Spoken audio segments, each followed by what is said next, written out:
हर काम को करने के दो तरीके होते हैं। इस ईद पर आप भी और मैं भी अपने घर के किड्स को सऊदी ड्रेस पहनाएंगे जो कि है थोब और इसे जुब्बा भी कहते हैं। और ये हम क्रिएट कर रहे हैं 6 to 12 months old baby boy के लिए। और एंड में मैं आपको साइज चार्ट भी प्रोवाइड करूँगी। अगर आपको 2 साल तक के बच्चे का भी बनाना है तो आप इजीली इस चार्ट को फॉलो करके बना सकते हैं। वाइट फैब्रिक को 2 फोल्ड करके रखेंगे और विड्थ लेंगे फैब्रिक की 11 इंचेस। अब वाइट कलर में फैब्रिक है तो इस टाइप का कोई भी चौक हम यूज़ नहीं करेंगे।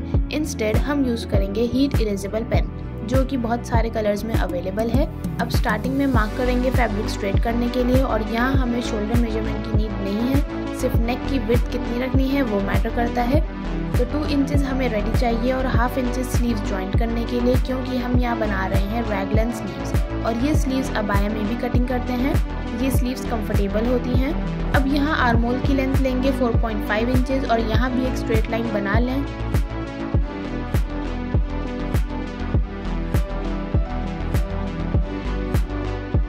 तो हम यहाँ 6.5 इंचेस मार्क करेंगे चेस्ट के लिए और शोल्डर के मार्क से चेस्ट के मार्क को स्लैंट लाइन से मिला देंगे।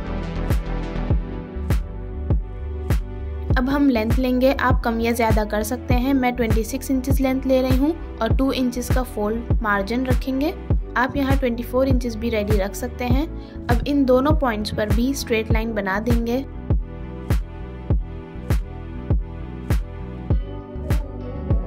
अब यहाँ घेरा या बॉटम हम जिसे कहते हैं वो लेंगे 10.5 इंचेस और 1 इंचेस एक्स्ट्रा मार्जिन के लिए।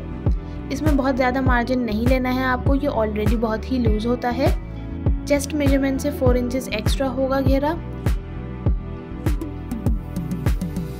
चेस्ट और घेरे के पॉइंट को मिलाने के लिए हम यूज़ करेंगे लेग कर्व स्केल जो हम पैंट प्लाजो में यूज़ करते हैं। इस तरफ से लाइट शेप है और इस तरफ से डीप शेप है, तो आपको बहुत ही लाइट शेप देनी है। इसी वे में लेग कर्व को प्लेस करके चेस्ट और बॉटम के पॉइंट्स को मिलाते हुए और सेम वे में ही मार्जिन को भी मार्क करेंगे। अब इसकी कटिंग करेंगे। पहले स्ट्रेट, ये फ्रंट पार्ट है और जहाँ हमें स्टिच करना है वहाँ पर नॉचेस लगा दें।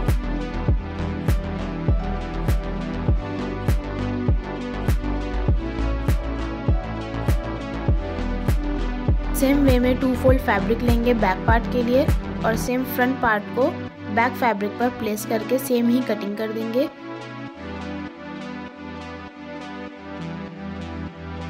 और ये जो स्लीव्स का शेप दिया है अब इसको एक्सटेंड कर देंगे जहाँ तक भी ये होगा और कट कर देंगे।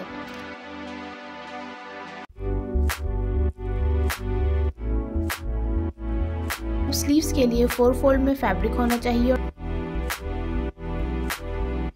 और स्ट्रेट मार्क करेंगे फैब्रिक स्ट्रेट करने के लिए। अब स्लीव्स की शेप के लिए आपको कुछ नहीं करना है, सिर्फ जो हमने थोप में कटिंग करी है आर्मोल की वही सेम आपको यहाँ प्लेस करना है शोल्डर की साइड। जहाँ स्लीव्स की फोल्डेड साइड है वहाँ पे आपको शोल्डर रखना है और जितना भी ये डाउन जा रहा है उतना ही आपको सेम मार्क। अब यही सेम शेप ट्रेस करने के बाद इस स्लीव्स में कोई फ्रंट या बैक आर्मोल नहीं है। ये हमारी फिटिंग की लाइन है और ये मार्जिन। स्ट्रेट लाइन से मोरी के मार्क को आर्मोल के मार्क से मिला देंगे। आप चाहें तो थोड़ा और एक्स्ट्रा मार्जिन भी ले सकते हैं, लेकिन वो स्टिच करने के बाद एक्स्ट्रा ही होगा तो आपको वैसे भी वो कटिंग करना ही पड़ जाएगा। अब मैं आपको लेंथ बता देती हूँ। टोटल 14 इंचेस लेंथ है फैब्रिक की। अब ऊपर हाफ इंचेस स्टिच होगा। अब यहाँ से 11 इंचेस पर मार्क करेंगे, बाकी मार्जिन फोल्ड होगा क्योंकि इसमें हम थोड़ा ब्रॉड ही फोल्ड करेंगे। और अब कटिंग कर दें।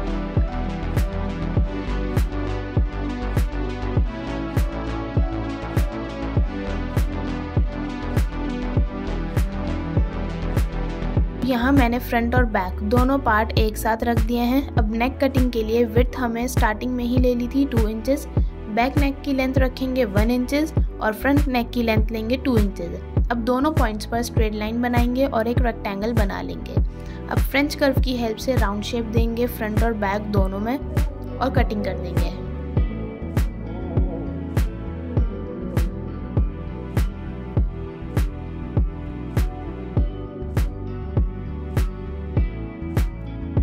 पहले मैंने नेक कटिंग करा है तो वो बैक पार्ट का हो गया। अब बैक पार्ट को मैं अलग कर दूंगी और फ्रंट नेक की कटिंग कर दूंगी। जो साइड से फैब्रिक बचा था उसे हम यूज़ करके तावीज़ पट्टी या प्लैकेट जिसे कहते हैं वो हम कट करेंगे। 2 पीसेस ले लेंगे उसके, और लेंथ ले रही हूँ मैं 10 इंचेस और विड्थ ले रही हूँ 3 इंचेस। ये 1 इंचेस का प्लैकेट रेडी आ जाएगा स्टिच होने के बाद।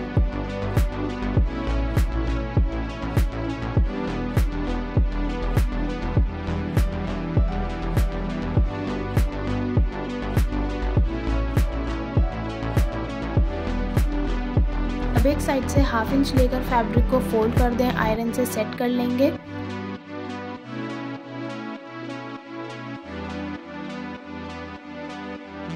अब यहाँ फोल्डेड साइड से 1 इंचेस मेजर करके उतना ही फैब्रिक फोल्ड करके सेट कर लें, और इसी तरह से दोनों पट्टियाँ रेडी करनी है। अब यहाँ पेस्टिंग लगाएंगे। आप चाहें तो ये पार्ट स्किप भी कर सकते हैं, लेकिन यहाँ मैं ले रही हूँ 26-66 पेस्टिंग सॉफ्ट वाली, और 2 इंचेस तक की कट कर लेंगे। इसे थोप के फ्रंट पार्ट पर पेस्ट कर देंगे। लेंथ मैंने 10 इंचेस ली है। अब फ्रंट पार्ट में सेंटर पर पेस्टिंग का सेंटर आना चाहिए और आयरन की हेल्प से इक्वली पेस्ट कर देंगे। पेस्टिंग लगाने से प्लैकेट या तावीज़ पट्टी में और भी ज़्यादा खूबसूरती और फिनिशिंग आएगी। आप चाहें तो ये पार्ट स्किप कर सकते हैं, और अगर आप ये वाली पेस्टिंग ना लगाना चाहें तो आप यहाँ लाइक्रा फ्यूजिंग भी लगा सकते हैं, पेपर फ्यूजिंग भी लगा सकते हैं। अब सबसे पहले देख लेते हैं प्लैकेट कैसे स्टिच करना है। यहाँ मैं प्लैकेट को 7 इंचेस तक ओपन रखूँगी, तो 7 इंचेस पर मार्क करके सेंटर से कट कर दूँगी।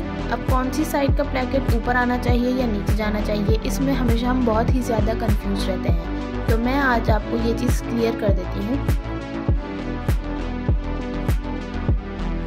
इस तरीके से आप फैब्रिक को रखेंगे तो ये राइट साइड है और इसका प्लैकेट नीचे की तरफ आएगा, और ये लेफ़्ट साइड है तो इसका प्लैकेट स्टिच होने के बाद ऊपर आएगा।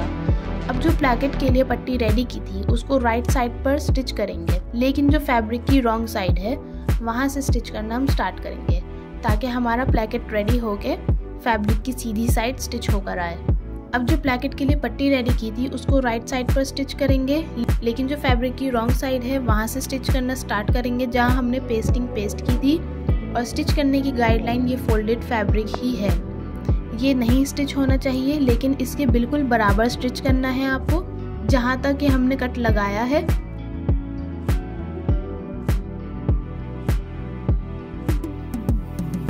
अब आपको कट लगाना है जो नीचे मेन फैब्रिक है, प्लैकेट की पट्टी पर कट नहीं लगना है। स्टिच के बिल्कुल क्लोज कट होना चाहिए, लेकिन स्टिच नहीं कटनी चाहिए।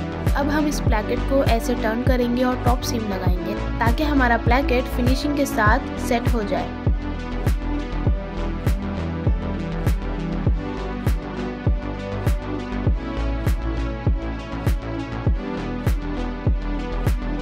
अब अगेन जो क्रीज हमने बनाई थी प्लैकेट के 1 इंचेस की, उसको ओवरलैप करते हुए स्टिच लगाएंगे, और नीचे की स्टिच नहीं दिखनी चाहिए और ऊपर की तरफ भी स्ट्रेट स्टिच आनी चाहिए। अब इस प्लैकेट को ऊपर ही निकाल लेंगे ताकि फिनिशिंग से स्टिच हो।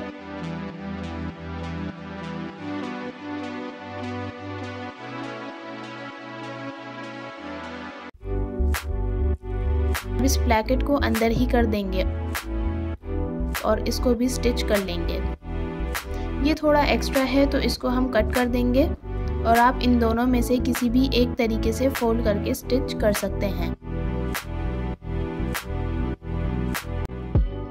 ये वाला तरीका बिगनर्स के लिए ज़्यादा इजी है।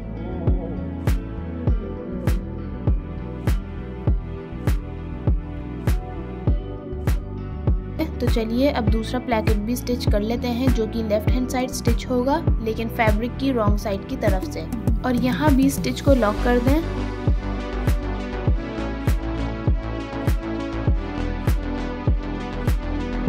अब एक बार और क्लोजली मैं आपको दिखा दूं, कट हमने मेन फैब्रिक जो थोप का है उसमें लगाना है इस तरीके से, फिर टॉप सीम लगा के स्टिच करना है।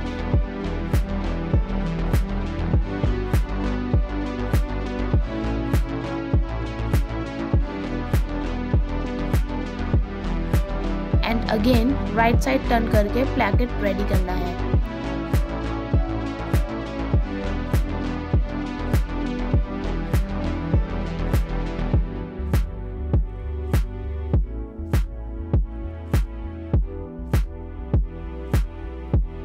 और ये प्लैकेट ऊपर की तरफ रहेगा, तो आप इस तावीज़ पट्टी में ट्रायंगल या सिंपल फोल्ड भी कर सकते हैं इस तरीके से। और नीचे की पट्टी का जो एक्स्ट्रा मार्जिन था उसे ऊपर कर दें ताकि वो तावीज़ पट्टी में स्टिच ना हो।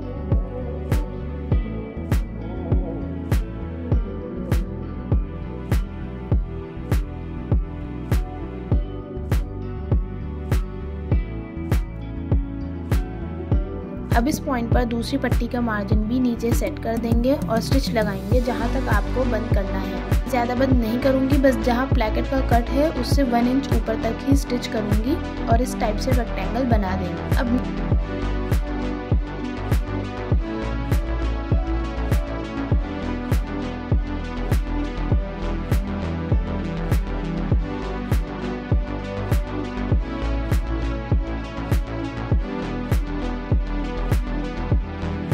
नेक की तरफ से एक्स्ट्रा पट्टी कटिंग करेंगे और अब प्लैकेट की फिनिशिंग देखते हैं। राइट और रॉन्ग दोनों साइड से फिनिशिंग से स्टिच हुआ है प्लैकेट, और वो भी अंडरग्राउंड। आई होप अब आपको समझ आ गया होगा कौन सा प्लैकेट ऊपर होगा और कौन सा नीचे। अब स्लीव्स तैयार कर लेते हैं। अब जैसे कि मैंने आपको कटिंग करते हुए बताया था कि स्लीव्स का फोल्डिंग मार्जिन 2 इंचेस तक छोड़ा है, तो बिगिनर्स के लिए पहले आप 1/2 इंचेस फोल्ड करके बड़ी सिलाई करके लगा लें, जिस तरीके से मैं आपको यहाँ करके दिखा रही हूँ। एक साथ फोल्ड नहीं हो पाएगा फिनिशिंग से।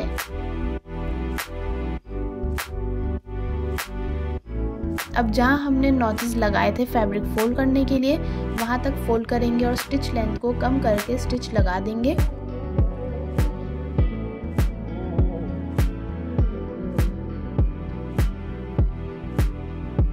अब जो सबसे पहले बड़ी सिलाई लगाई थी उसको हम खोल देंगे फिटिंग लगाने से पहले।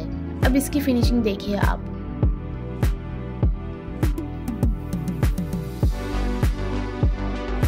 अब शोल्डर जॉइंट करेंगे, जो 1/2 इंच एक्स्ट्रा लिया था स्लीव जॉइंट के लिए। अगर आपके पास इंटरलॉक मशीन है तो आप साथ के साथ इंटरलॉक कर लें शोल्डर पर।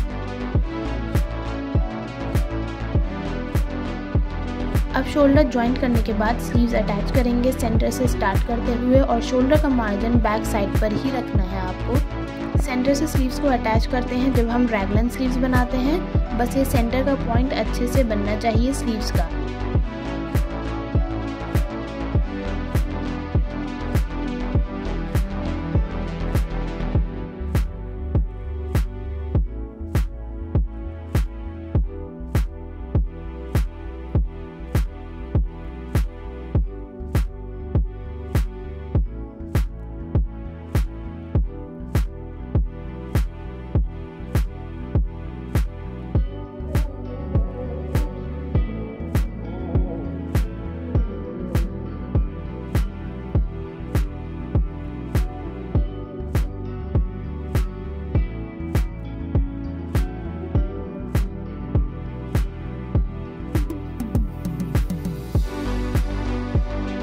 Now I will attach the other sleeves as well.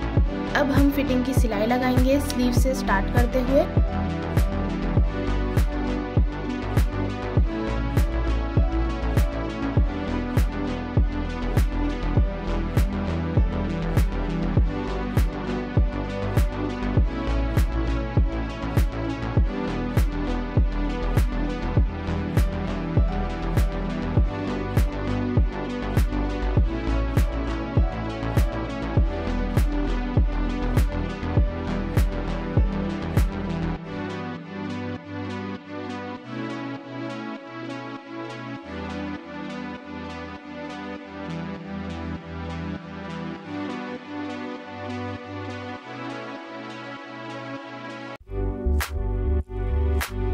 अब आपको बाय स्ट्रिप्स कट करनी है नेक के लिए, यानी कि ओरेप पट्टी। इसकी विड्थ मैंने ली है 2 इंचेस।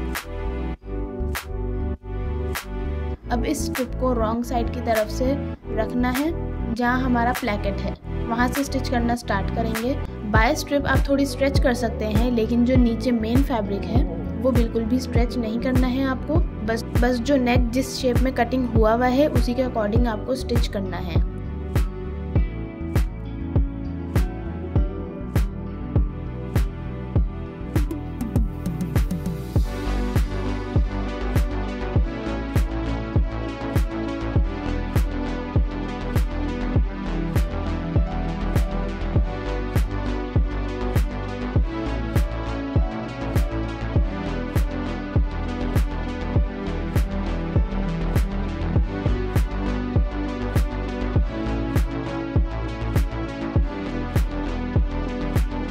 अब आपको सिंपली इस स्ट्रिप को टर्न करना है और टॉप सीम लगानी है ताकि हमारा ये फैब्रिक अच्छे से आगे की तरफ फोल्ड हो फिनिशिंग के साथ। नेक भी बनकर आएगा।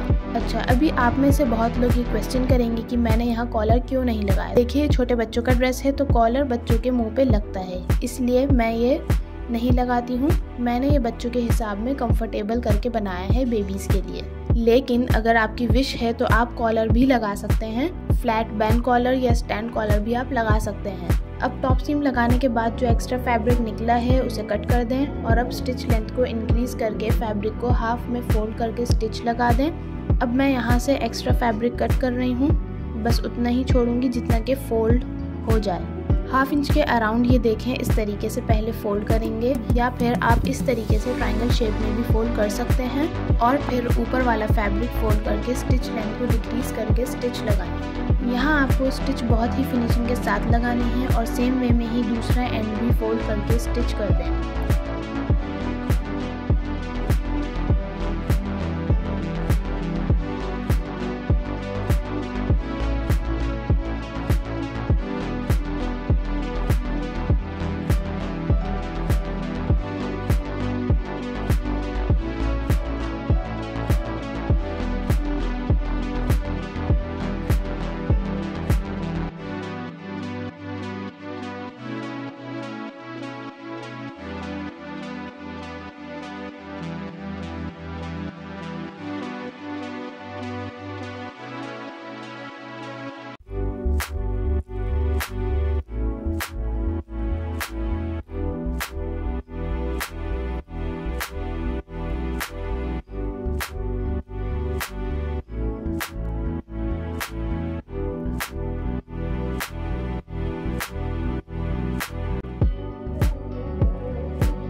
और एक पट्टी से नेक तो काफ़ी लोग बनाते होंगे, लेकिन इसको आयरन किस तरीके से करना है राइट वे में वो मैं आपको बताती हूँ। आपको लेना है एक आयरन पिलो और सबसे पहले बैक साइड से आयरन करें, फिर फ्रंट साइड से आयरन करें और जो स्टिच लगाई थी एक उसको निकाल देंगे हम सीम रिपर की हेल्प से।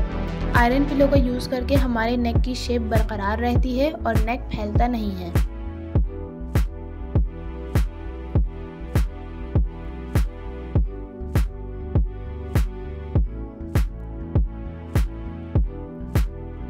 अब इसको अच्छे से आयरन करेंगे और आप प्लेकेट पर काज बटन भी करवा सकते हैं अगर आपके पास इस टाइप की मशीन है तो। मेरे पास नहीं है तो मैं यहाँ टिच बटन करवाऊंगी। और अब देखते हैं इसका final look on baby boy. आपको ये शेक स्कार्फ बनाने के लिए फैब्रिक की लेंथ 30 इंचेस लेनी है और ट्रायंगल में कट करके साइड स्टिच कर लेनी है। अगर आप चाहते हैं ये ड्रेस आपके बेबी बॉय के लिए मैं बनाऊँ तो आप मुझे इंस्टाग्राम पे DM कर सकते हैं। And as promised, here is the size chart for your baby.